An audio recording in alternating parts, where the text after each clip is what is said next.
সবাই ভয়তে মারা যাইতাম। এদিকে আয়। জি স্যার।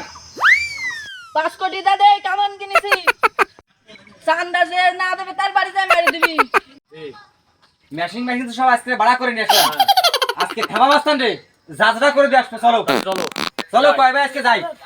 আজকে রে ওরে আমার কাছে দেন, কেউ বাঁচাতে পারবে না। ঠিক আছে?